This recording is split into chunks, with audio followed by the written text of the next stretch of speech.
Hello, welcome back. Gennaro here, your lead instructor, CEO of Core Tech Solutions, and today we're going to be talking about business continuity and disaster recovery, or BCP and DRP, your plans that you put into place for it. Let's get started. Why is it important? What is it? Well, business continuity and disaster recovery.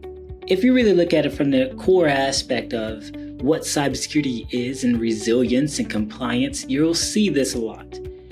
Because it's going to take the necessary steps that you would take for disasters and cyber attacks, and it's going to put it into some form of a plan. Because it's all about mitigating the downtime that we may face, some data loss as well, and safeguarding the organization and its operations as well, because we know what to do in case of. But why focus on it? Well, the business processes around making sure that we have our BC and our DR in place, preparation is crucial. If you do not, or if you skip this process, what could potentially happen is, well, you're not going to be compliant for one. You're going to have to incur a lot of recovery costs because you didn't put into place the backups that you would need. You didn't have in place the point of contact to really call just in case you did have a data breach or is some issue in the cloud, whatever the case is. But that's the main focus.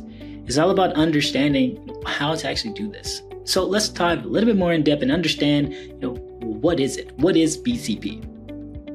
So a BCP, it ensures that a business, the processes can continue uninterrupted even if there is a disaster. It could be a natural disaster as well too. But if you have your BCP in place, you should be good to go, ideally, right? Now, the core components of it, you have process mapping. We need to identify what are the business processes in place, what is essential.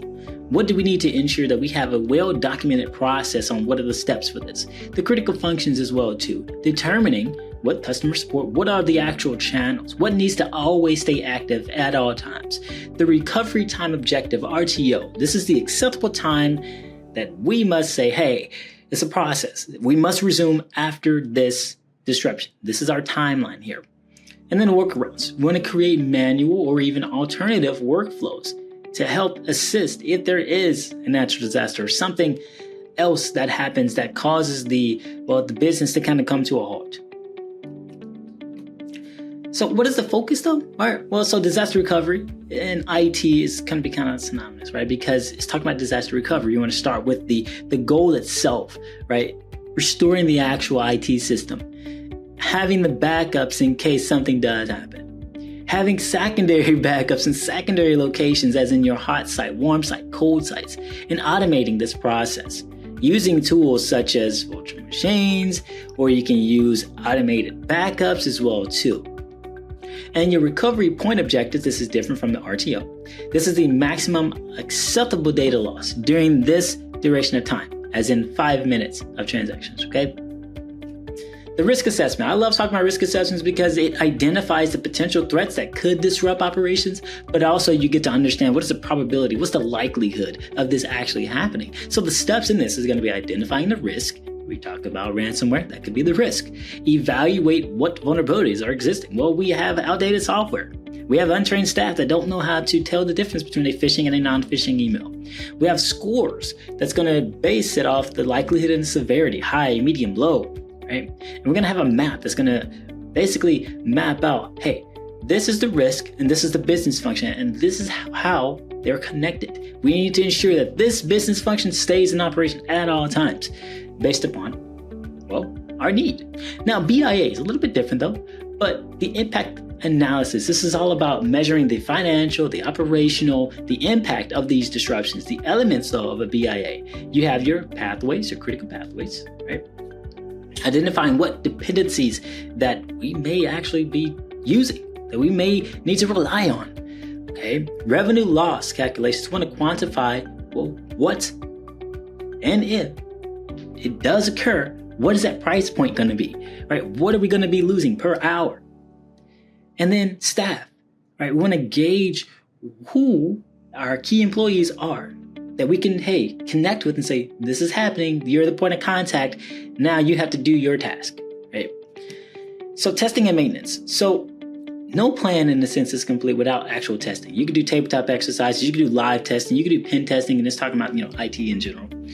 But ideally, what you want to do here is that you want to go through a cycle. You want to test to make sure that, hey, if we said that if a flood comes through, we have our code site, not even located nowhere near the actual incident, well, we should be good. We're going to test that out. We're going to make sure that it's actually viable or not.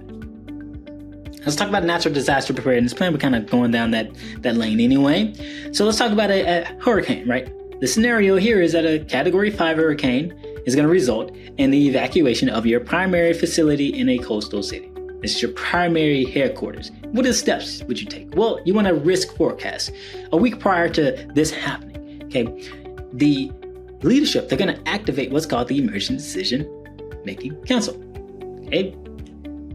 Now, we're going to have the relocation a lot of times of activities that are being worked.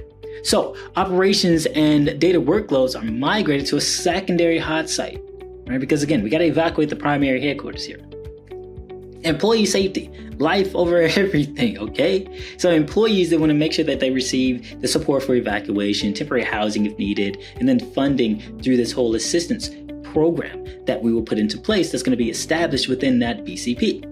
And then you want to do a post-storm operation. Well, post-recovery, what has happened? What damage has been done to our facility? What can we do now? Is anything working still? Do we have working capabilities? Can we pull from this site? If not, well, that's why we have our other ones, our other sites that we can pull from.